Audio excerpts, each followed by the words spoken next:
નમસ્કાર, કરંટ ટોપિકમાં આપનું સ્વાગત છે. આપની સાથે હું છું પાર્થ મોદી. દર્શક મિત્રો, કરંટ ટોપિકમાં આજે એક એવા મુદ્દા ઉપર વાતચીત કરવી છે જે મુદ્દા ઉપર હવે, કારણ કે સમય એટલો બધો વ્યતીત થઈ ચૂક્યો છે તેમ છતાં પણ હજુ ક્યાંક એક ગણિત જે સમીકરણો બેસવા જોઈએ તે નથી બેસતા. અને એ સમીકરણો છે સીટ વહેંચણીને લઈને, એ સમીકરણો છે કે 26 લોકસભા સીટ કે પછી અન્ય સ્ટેટની અંદર જેટલી લોકસભાની સીટો છે એના ઉપર ગઠબંધનની ટીમો કેવી રીતે લડશે અને કેવી રીતે સીટ શેરિંગ એ થશે, એ સૌથી મહત્ત્વની વસ્તુ છે.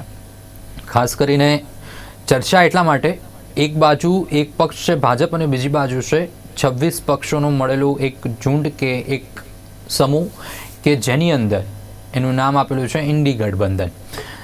આ ભાજપ વર્સિસ ક્યાં ઇન્ડી ગઠબંધન આ વખતે લોકસભાની ચૂંટણી અંદર 2024માં એવું આપણે કહી શકીએ, એમાં કોઈ અતિશયોક્તિ નથી. કારણ કે ભાજપ સૌથી મોટો પક્ષ જે શાસક પક્ષની અંદર છે, એની સાથેના પક્ષો એનડીએ મળીને જે સરકાર બની છે, નારા તો વડાપ્રધાને આપી દીધા કે આ વખતે ભાજપ સૌથી વધુ સીટો લઈને આવશે 370, અને લોકો એને 370 સીટો જીતાડે અને એનડીએને 400 પાર.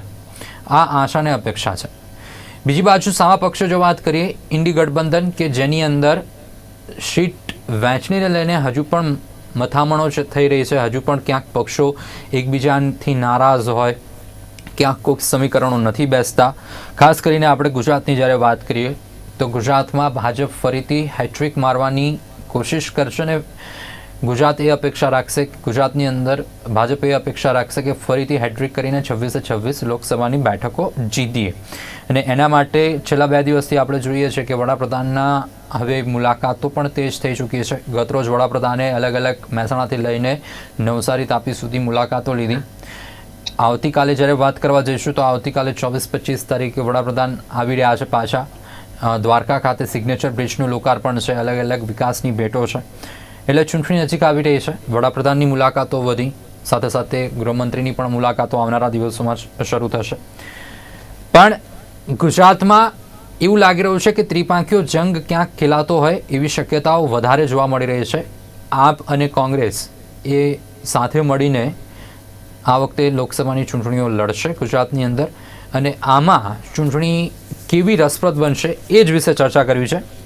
ચર્ચામાં આપણી સાથે જોડાયા છે વાસુદેવભાઈ પટેલ, જેઓ રાજકીય વિશ્લેષક છે. વાસુદેવભાઈ, આપનું સ્વાગત છે કાર્યક્રમમાં. વાસુદેવભાઈ, અવાજ આવે છે? હા, આવે છે. સાથે જયેન્દ્રભાઈ બ્રહ્મભટ્ટ, જેઓ રાજકીય વિશ્લેષક છે. જયેન્દ્રભાઈ, આપનું પણ સ્વાગત છે. વાસુદેવભાઈ, આપનાથી શરૂઆત કરીએ. જે પરિસ્થિતિ છે, એક બાજુ આપની વાત કરીએ તો 3 લોકસભા સીટ ઉપર ક્યાંક લડવાની વાત છે કોંગ્રેસ અને મહત્વની પાર્ટી. હવે શું આપણે ગુજરાતની અંદર કન્સિડર કરી શકીએ જંગની વાત થઈ શકે, સાથે ત્રિપાંખિયા જંગનો રસપ્રદ ચૂંટણીની અંદર આપણને જોવા મળે કે એક રસપ્રદ ચૂંટણી થશે ત્રિપાંખિયો જંગ ગુજરાતની અંદર ખાસ કરીને? એટલે જ્યારથી ઇન્ડિયા ગઠબંધન બન્યું છે ત્યારથી એક ઇન્ડિયા ગઠબંધન વાળા કહે છે, પણ લોકો સાંભળતા, મીડિયા વાળા એ કહે છે કે આ સ્ટ્રેટેજિક એલાયન્સ છે. એટલે જેમ યુપીએ નું જે સંગઠન હતું એવું આ સંગઠન નથી. આ સ્ટ્રેટેજીના આધારે બનનારું ચાલનારું સંગઠન છે.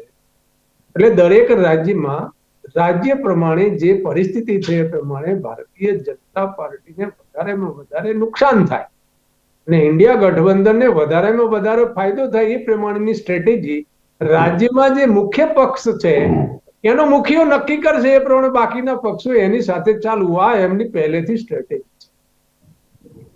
મીડિયા જે પ્રયત્ન કરી રહ્યું છે કે ઇન્ડિયા ગઠબંધન તૂટ્યું ને ઇન્ડિયા ગઠબંધન ને આમ થયું, તો આમ રીસાયો ને, આ બધી પ્રક્રિયા જે છે એ પ્રક્રિયા ચાલી રહી છે, બહુ ડ્રામા ચાલે છે.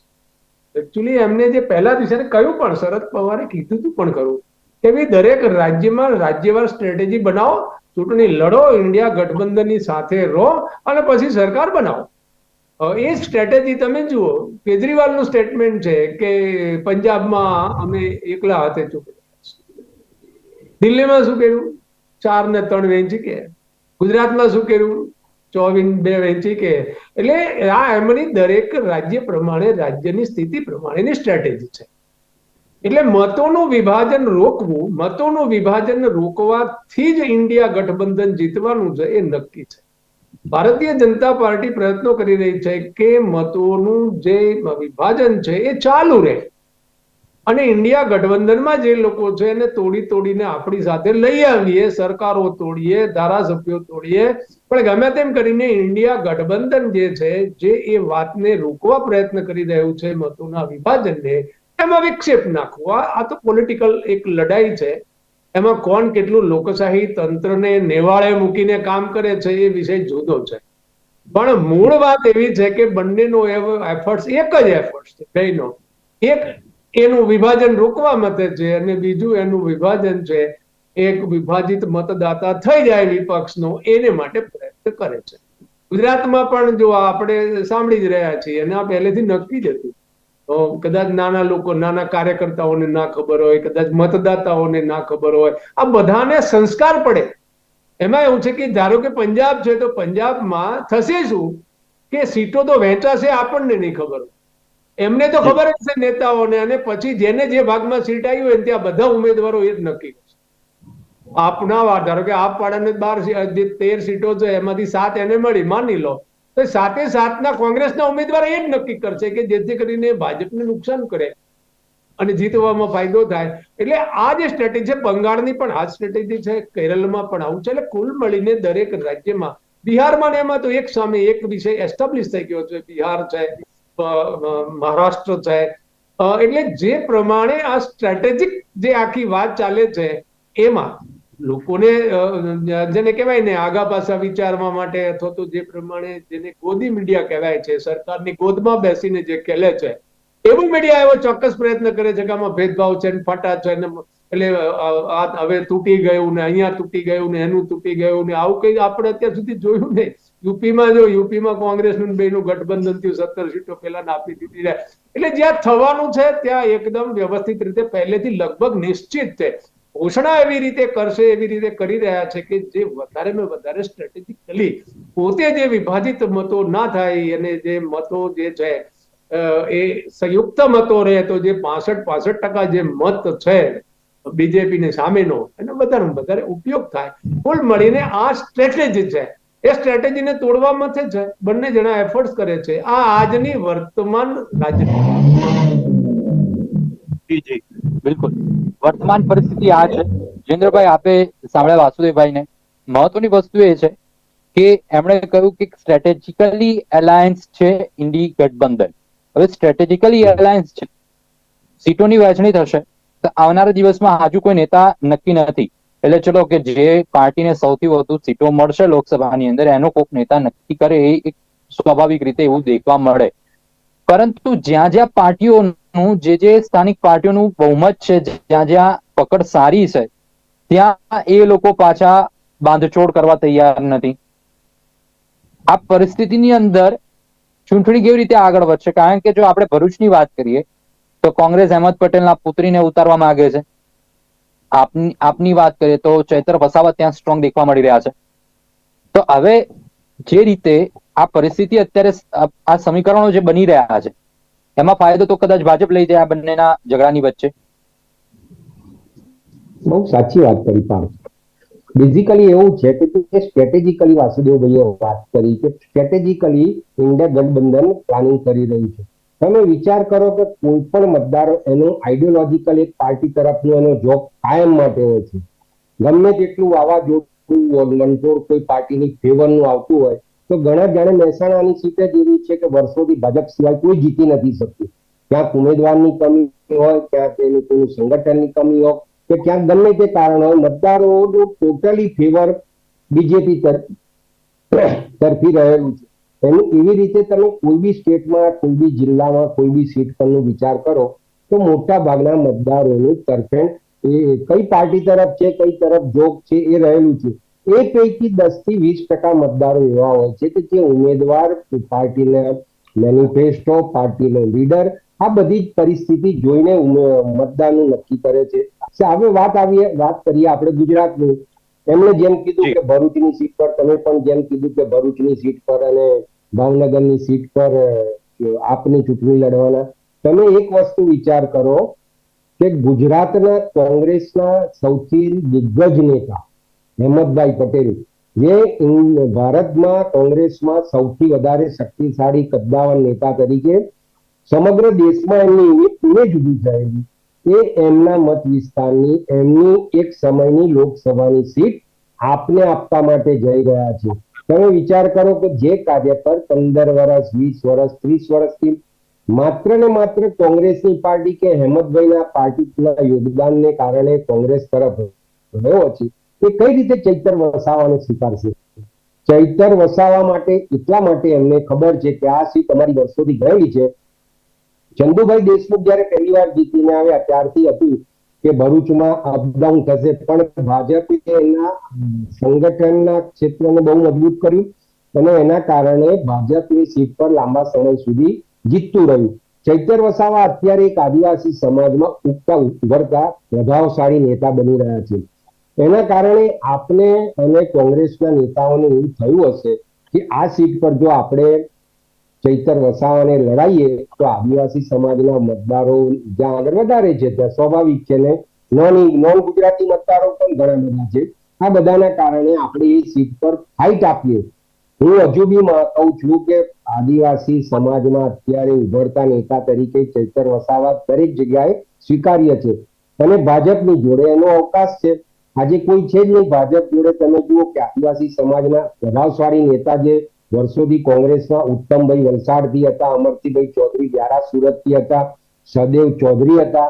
આ બધા નેતાઓ જુઓ કે એવા કમ્પેરેટિવલી મંગુભાઈ પટેલ રાજ્યપાલ બની ગયા અને કાનજીભાઈ પટેલ રાજકારણમાંથી થોડા નિવૃત્ત થઈ ગયા. ત્યાર પછી ખાલી રમણભાઈ પાટકર આવ્યા એટલે જેનું પ્રભુત્વ સમગ્ર એટલે કહેવાય કે અરવલ્લી પટ્ટામાં વાપીથી ઉમરગામથી શરૂ કરીને છે આપણા શામળાજી સુધીના પટ્ટામાં કોઈ પણ જગ્યાએ છે નહીં.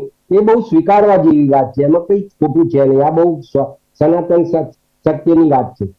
એટલે બેઝિકલી એવું થયું કે બધાને એવું લાગે છે કે ચૈતર વસાવા ફાઇટ આપી શકે છે. ફાઇટ આપે છે એટલે ઉમેદવારના ભાજપનો એક અસ્તિત્વનો સવાલ આવે કે આ ઉમેદવાર આવે તો ટેમ્પો જે પોલિટિકલ ટેમ્પો કરવો જોઈએ તે કરવામાં આજની તારીખમાં ચૈતર વસાવા થોડા આગળ છે. એની બાજુ બીજી સીટ તમે જુઓ ભાવનગરની. ભાવનગરના ધારાસભ્ય તરીકે, વતની તરીકે, પારિવારિક આગેવાન તરીકે, સમાજના મોટા નેતા તરીકે શક્તિસિંહભાઈ ગોહિલ હતા. સૌથી સૌમ્ય વ્યક્તિત્વ ધરાવતા કોંગ્રેસના નેતા તરીકે શક્તિસિંહભાઈ રાષ્ટ્રીય લેવલ સુધી કામ કરે છે. હવે તમે વિચાર કરો કે આ બે સીટ કોંગ્રેસના દિગ્ગજ નેતાઓની હોવા છતાં કોંગ્રેસે આપવાળાને આપે છે. એનું કારણ શું? એનું કારણ માત્ર એટલું કે એમને ખબર છે આ બે મત વિસ્તારમાં કોંગ્રેસ જો લડવા જાય 26 સીટો પર કે આ બે સીટ પર તો અમે માઇનસમાં જઈએ છીએ, અમે હારી જઈએ છીએ. જો જીતી જાય આપવાળા તો અમે જીતાડી કહેવાશે, હારી જાય તો બધું આપનું ઠીકડું બધું કોંગ્રેસ પર કૂદશે. આપના જવાબમાંથી એક પ્રશ્ન એવો નીકળી રહ્યો છે, આદિવાસી વિસ્તારની જયેન્દ્રભાઈ અવાજ આવે છે? હા, આવ્યું, થોડો આવ્યો, ડીમ આવ્યો. જયેન્દ્રભાઈ આપના જવાબમાંથી પ્રશ્ન એ સામે આવી રહ્યો છે. આપ વાત કરી રહ્યા છો આદિવાસી વિસ્તારની. આદિવાસી વિસ્તારની અંદર હાલ જો પ્રભુત્વ જોવા જઈએ તો ચૈતર વસાવા છે, પરંતુ નર્મદાની વાત કરીએ તો નર્મદા કે એ પટ્ટાની જયારે વાત કરીએ તો મનસુખ વસાવા ભાજપના એક કદ્દાવર નેતા છે, ફાઇટ આપી રહ્યા છે. અને તમે સમયાંતરે મનસુખ વસાવા સરકાર સામે પણ એમણે ઘણી વખત બળવો કરેલો છે. આ વસ્તુ પણ આપણે ન્યૂઝની અંદર જોતા હોઈએ છીએ. આ જે બે વસાવા બ્રધર્સ વચ્ચેની જે ફાઇટ હશે, જો કોંગ્રેસ એક કહેવાય તો એક સોફ્ટ કાર્ડ રમે કે સ્વર્ગસ્થ અહેમદ પટેલના દીકરીને જો ઉતારે તો એક સોફ્ટ કાર્ડ પ્લે થશે. ચૈતર વસાવાને ઉતારે તો બે વસાવા વચ્ચે બ્રધર્સ વચ્ચે ક્યાંક એક ફાઇટની શક્યતાઓ જોવા મળે. શું લાગી રહ્યું છે કે આખો આદિવાસી પટ્ટાની જો વાત કરીએ આપણે તો ત્યાં આપનું પ્રભુત્વ વધી રહ્યું છે, ભાજપ ક્યાંક પકડ ગુમાવી રહ્યું છે ધીરે ધીરે, એવું કહી શકાય? ના, એમાં પાર્ટી તરીકે તમે આપનો નાખો. પાર્ટી આદિવાસી સમાજમાં હજુ બી એટલી સક્ષમ નથી, કેમ કે સામા પક્ષે કોંગ્રેસની જોડે વાંસદાના ધારાસભ્ય અનંત પટેલ પણ એટલા મજબૂત છે. આદિવાસી સમાજમાં એમને થોડું કામ કરેલું છે, કરે છે અને એગ્રેસિવ થોડા લીડરશિપ છે, એટલે એ ઓપ્શન છે કોંગ્રેસ જોડે. બેઝિક એવું છે કે ભરૂચની સીટ પર મનસુખભાઈ લગભગ 4-5 વાર જીતી ગયેલા છે. બીજું મનસુખભાઈ પણ થોડા એગ્રેસિવ મોટા છે, હવે ઉંમરમાં વડીલ બી થઈ ગયા છે, ઉંમરનો બાદ આવે છે, એમની ટર્મનો બાદ આવે છે, અને થોડા છે ને ચૈતરભાઈના કમ્પેરેટિવલી થોડા હું એમને પાછળ ગયું છું. એના કારણે એવું બને કે મનસુખભાઈને બદલે કોઈ એવો વ્યક્તિ લાવવામાં આવે જે બિલકુલ નિર્વિવાદી હોય, યુવાન હોય અને પાર્ટી જોડે, સંઘ પરિવાર જોડે સંગઠિત હોય, એવા કેટલાક ઉમેદવારોના પ્રયત્નો એ લોકો કરી રહ્યા છે.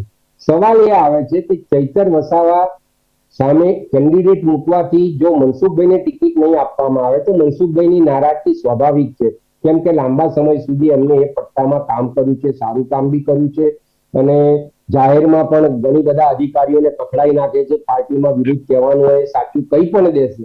પણ પરિસ્થિતિ જે અત્યારે આવી છે આખા આદિવાસી બેલ્ટમાં કે એક છેડા પર અનંત પટેલ છે, વાંસદા ધરમપુરના પટ્ટાથી શરૂ કરીને આ બાજુ ભરૂચ સુધીના પટ્ટામાં ચૈતર વસાવા, આ પટ્ટો જો ભાજપ ના સાચવી શકે અને ટફ ફાઇટ આવે, ટફ ફાઇટ શરૂ થઈ જાય 2 સીટ પર 3 સીટ પર, જેના કારણે એમની 5 લાખની જે 5 લાખ કરતા વધારે મતોથી જીતવાની દરેક સીટ પરની જે ઘોષણા છે એમાં ક્યાંક ને ક્યાંક પંચર પડી શકે છે. પંચર પડી શકે છે.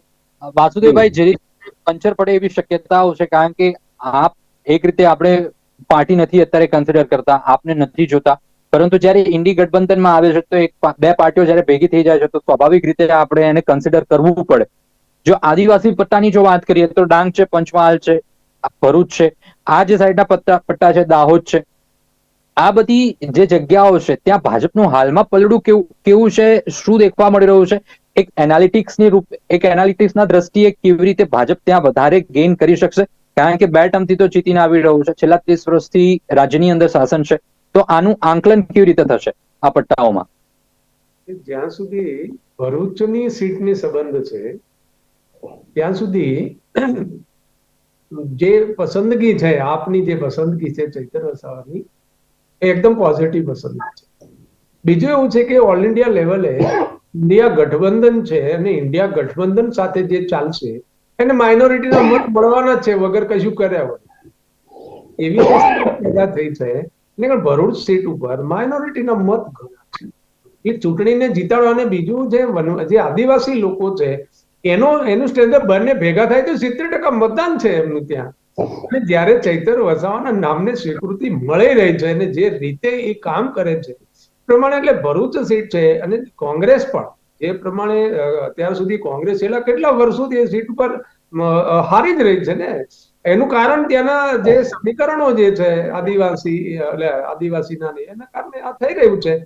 રહી વાત આદિવાસી પટ્ટાની, આદિવાસી પટ્ટા ઉપર ભારતીય જનતા પાર્ટી ઘણા વર્ષોથી એફર્ટ્સ કરી રહી છે. ખબર છે એ પટ્ટા ઉપર કોંગ્રેસની હજુ ગઈ ચૂંટણી સુધી પકડ હતી, જીત્યા છે આ વખતે, પણ હજુ એમ કે પકડ છે. એટલે આદિવાસી એનો આખો જે બેલ્ટ છે એ બેલ્ટમાં ઇન્ડિયા ગઠબંધન ફાવવાની સંભાવના એટલા માટે પણ વધી જાય છે કે જે રીતે ઝારખંડમાં જે ઘટના ઘટી છે અને એક આદિવાસી મુખ્યમંત્રીને જે રીતે, જેમાં એ સંડોવાયેલો જ નથી એવા જમીનના સોદામાં એને એક મુખ્યમંત્રીની ધરપકડ કરીને જેલમાં નાખી દીધો છે.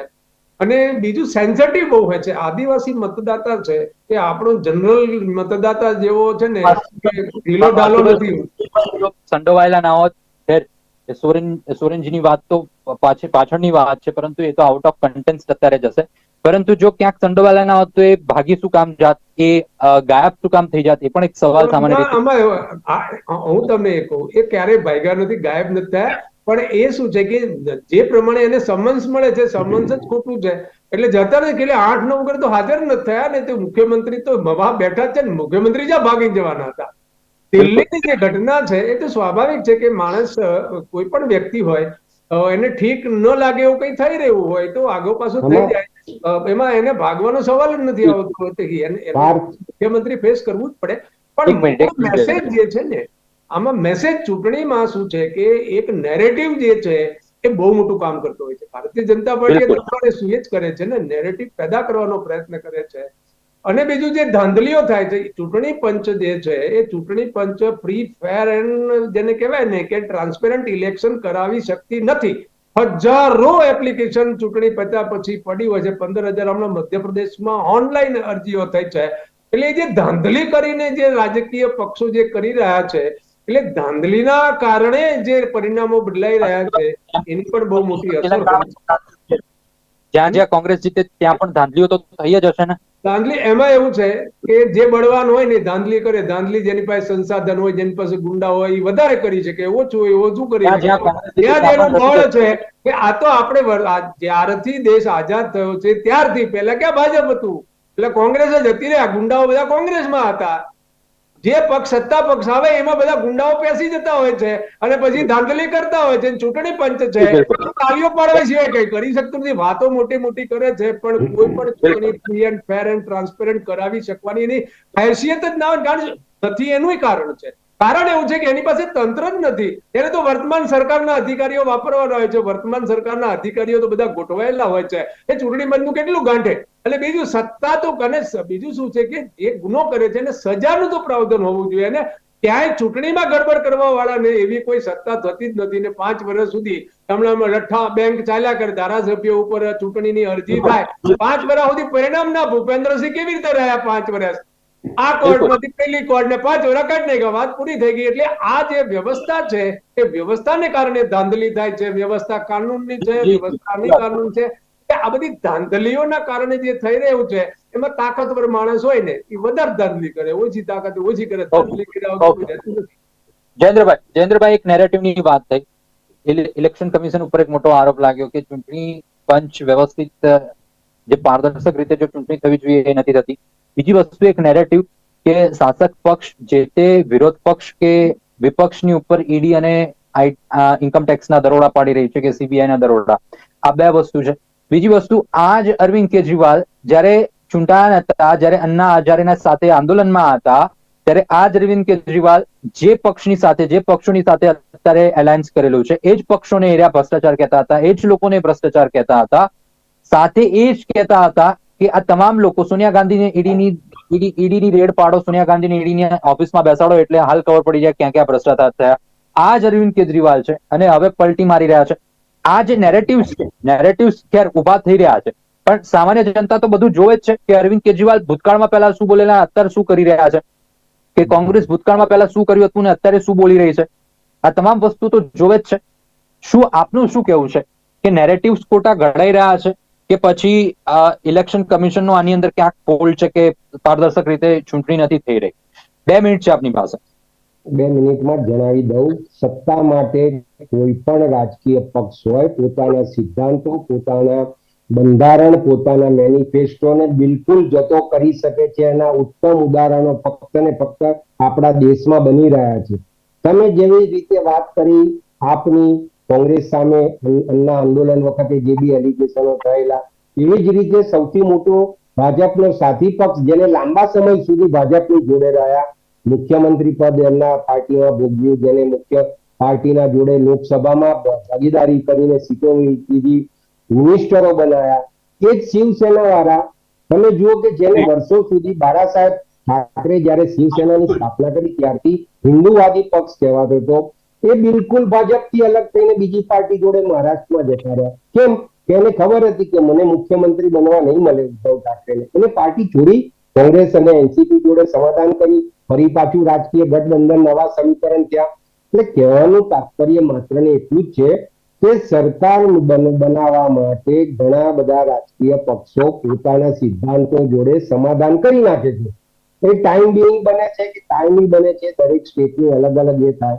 પણ સૌથી મોટી આપણી લોકશાહીની નબળાઈ પણ એ છે કે નાના નાના રાજકીય પક્ષો, હું રાજકીય પક્ષ એને એટલા માટે હાલ કહું છું, વ્યક્તિગત રીતે હું નથી માનતો એ રાજકીય પક્ષ છે. કેમ કે અજીતસિંહનો પક્ષ માત્ર ને માત્ર પશ્ચિમ ઉત્તર પ્રદેશમાં જો 3 કે 4 કે 3 લોકસભાની સીટો પર કે 5-10 વિધાનસભાની સીટ પર આવતો હોય એ મોટો રાજકીય પક્ષ નહીં કહેવાય. ટીડીપી રાજકીય પક્ષ કહેવાય છે. બહુ આંધ્રપ્રદેશના દરેક વિસ્તારોમાં એની સ્થાપના, એની કાર્યકર્તાઓ છે, ટીમ છે, ધારાસભ્યો છે. મમતાજીનું આપણું એમની પાર્ટી ગણીએ તો એ બી એ રીતે છે. એટલે પર્ટિક્યુલર કેવું થાય છે, જે સિંગલિયા ડબલિયા પાર્ટી વાળા છે, પાર્ટી વાળા એ લોકો આ રાજકારણના કેટલાક તત્વો આમાં આવી અને રાજકારણનું 60 સેકન્ડમાં વાતાવરણ થોડું બગાડે છે. જ્યારે લોકશાહીની વાતો કરવામાં આવે 60 સેકન્ડની અંદર એક છેલ્લો પ્રશ્ન એ થયો, લોકશાહીની જ્યારે વાતો કરવામાં આવે ત્યારે આપણે બંગાળમાં જોઈએ છે, ટીએમસીમાં જોઈએ છે, એમના શાસનમાં જોઈએ છે, સમાચારો પણ આવે છે કે ભાજપનો કોઈ પણ કાર્યક્રમ ચાલતો હોય કે કોઈ પણ કાર્યકર્તાઓ કોઈ પણ પ્રકારનો ટેબ્લો લગાવીને બેઠા હોય તો પોલીસ આવીને ઉઠાવી જાય છે, પોલીસ આવીને એ વસ્તુઓ એ ટેબ્લો તોડી નાખે છે. તો શું આ લોકશાહીનું ચીરહરણ નથી? શાસક પક્ષ કોઈ પણ જગ્યાએ હોય અને જો એવું થાય તો ચીરહરણ. ગુજરાતમાં ટેબ્લો કોઈ નાખવા દે છે? ગુજરાતમાં ટેબ્લો જ નથી નાખવા દેતા. એટલે આમાં એ જ એવું વસ્તુ. છે કે જ્યાં જ્યાં ચાલે છે ટેબ્લો નાખે તો ઉપાડવાની વાત, ઓલું તો નાખવા તો દે છે. જ્યાં જ્યાં શાસક પક્ષ હોય ત્યાં ત્યાં આ વસ્તુ થાય. ગુજરાતમાં શાસક પક્ષ કોઈને વિરોધ પ્રદર્શન કરવા માટે પરમિશન આપે છે? સરઘસ કાઢવા દે છે? પરમિશન તો કોઈ કરવા દે છે? પણ નથી અગાઉથી બધાને પકડી લે છે. બંગાળમાં એના ટીએમસી કરતા પણ સારું નથી છે, આપતું. કરવા તો દે છે. ક્યાં કરવા દે છે સાહેબ? સાહેબ સમાચારોની અંદર આવે છે કે નથી કરવા દે. અરે ભાઈ, મારું કહ્યું ગુજરાતમાં તમે બંગાળની વાતો ગુજરાતની વાત કરો ને. ગુજરાતમાં કયા એક ઉદાહરણ છે સાહેબ, ઉદાહરણ છે પટેલ સાહેબ. સાહેબ પટેલ સાહેબ, વાસુદેવભાઈ, ઉદાહરણ છે. ગુજરાતમાં જી. કોંગ્રેસે જ્યાં જ્યાં જે કરવાનું છે હું કહી શકું છું કે નગરપાલિકા હોય, મહાનગરપાલિકા હોય, તાલુકા પંચાયત હોય, જિલ્લા પંચાયત, જ્યાં એમના સભ્યો છે ત્યાં આગળ ખુલ્લેઆમ કંઈક ખોટું કામ થયું હોય, કોઈ ખોટું વહીવટ થયો હોય, એનો વિરોધ કરવા નીકળવા, લેખિત આપવાની કોઈ કોંગ્રેસનો આગેવાન જવાબદારી લેતો નથી, તો પછી બીજી પાર્ટીના મોટા નેતાઓ શું કરવાના? આપણે અપેક્ષાઓ જ નથી રાખવા સવાલ જોઈએ. પાર્ટીનો નથી, સવાલ પાર્ટીનો છે જ નહીં. તમે સવાલ સમજી લો, લોકશાહીનો શાસક છે પક્ષ કે લોકશાહીમાં શાસક પક્ષ તો સરકાર મોટા મુદ્દા લઈને નથી નીકળતો. કોંગ્રેસનું ભાજપનું કોંગ્રેસના નેતાઓ કહી રહ્યા છે. અરે ભાઈ, તમે પરમિશન જ તમે નથી આપતી વાસુદેવભાઈ પોલીસ પરમિશન જ નથી આપતી. વાસુદેવ ના પરમિશન નું બહાનું છે. તમે પરમિશન નું લાવી બહાનું આપો, છે. તમે લાવી ના, આપો ના, મહેન્દ્રભાઈ, હું તમને બધા લેટર મોકલી આપીશ જે લોકો માગે. તમે પરમિશન લાવી આપજો. તમે એક વસ્તુ સમજો, મેં ઘણી બધી વસ્તુ આ જાણેલી છે, મેં ઘણી બધી પીસીમાં હું તો ચર્ચા હેડક્વાર્ટરમાં કરેલી બેઠો કીધેલી, છું. તમે તમે સમજો. સમજો, હેડક્વાર્ટરમાં વાસુદેવભાઈ, બેઠો છું. ગુજરાત સરકાર એડવાન્સમાં લોકોને ઘરે જઈને પકડી લે છે. હા, હું તમને શું કહું છું, પણ એક જ રસ્તો છે. સરકારનો પ્રજાના પ્રશ્નો માટે રજૂઆત કરવાનો ખાલી પરમિશન સિવાયનો કોઈ રસ્તા જ નથી. ન્યાયતંત્ર મેં નથી, લોકશાહીની બીજી બંગાળની પ્રક્રિયાઓ વાત નથી. કરી, બંગાળ ઉપર નથી. સવાલ હતો. નાચ ન જાણે સવાલ નાચ બંગાળ ન ઉપર જાણે હતો. આંગણ તેડા, નાચ ન જાણે આંગણ તેડા. હું બંગાળની તમને વાત કરું, રજૂઆત બંગાળની કરવા વાત તો કરું. દેવી પડે ને. હું બંગાળની જ તમને વાત કરું. સાંભળો, એવું પાર્થ, કેવું એક હોય મિનિટ, એક મિનિટ, તમને પાર્થ, એક પરમિશન જ મિનિટ, ના આપે એક પોલીસ, મિનિટ. એવું કેવું યાર? એક મિનિટ, ખાલી તારે મને તો સાંભળો. લગાડી જ રાખે એવું કેવું? પાર્થ, 144 એક વર્ષમાં મિનિટ, 10 મહિના એક 144 મિનિટ. લગાડેલી હોય છે. એને માટે 144 બંધારણમાં વાસુદેવભાઈ, સમયની મર્યાદા નડી રહી છે. જયેન્દ્રભાઈ, સમયની મર્યાદા નડી રહી છે. પાર્થ, એક મિનિટ, એક જ મિનિટ, હું બંગાળની વાત કરી દઉં. સીપીઆઈ ની સત્તા હતી, સીપીઆઈ ની બંગાળમાં સત્તા હતી. મારી પાડોશના વડીલ મારા કાકાએ મને એવું કીધેલું કે અમને લોકોને મતદાન કરવા જવા દેતા જ નતા. જ્યોતિબાબુની સરકાર હતી ત્યારની વાત કરું છું. આ ઘટના આજે બી એમનું મકાન વેસ્ટ બેંગોલ કલકત્તામાં છે. એટલે કોઈ પણ પાર્ટી હોય, સીપીઆઈ હોય એ ખોટું છે, એ ખોટું છે. વાસુદેવભાઈ, વાસુદેવભાઈ, તમે સમજો, તમે સમજી લો. સમયની ક્યાંક મર્યાદા નડી રહી છે. જયેન્દ્રભાઈ, વાસુદેવભાઈ, આપ બંને અમારી સાથે જોડાયા. દર્શક મિત્રો મળીને ખાસ એ જ આશા રાખીએ કે લોકશાહીની ઢબે જ 2024ની ચૂંટણી યોજાય. આપ બંને અમારી સાથે જોડાયા બદલ બંનેનો આભાર. Thank you very much. દર્શક મિત્રો, કરંટ ટોપિકની અંદર મહત્વના મુદ્દે ચર્ચા થઈ. કઈ પાર્ટી, કયા ગઠબંધન, ભાજપ વર્સિસ ગઠબંધન ક્યાંક જોવા મળી રહ્યું છે ને આની અંદર કોનું પલડું વધારે મજબૂત છે ને કોણ કઈ દિશામાં છે, એક સૌથી મહત્વની વાત છે. પરંતુ આવનારો સમય જ બતાવશે કે જનતા કોની પાસે જઈ રહી છે, જનતા કોના તરફ આગળ વધી રહી છે. ખેર, આજની રજૂઆતમાં આજે બસ આટલું જ. ફરીથી મળીશું. નમસ્કાર.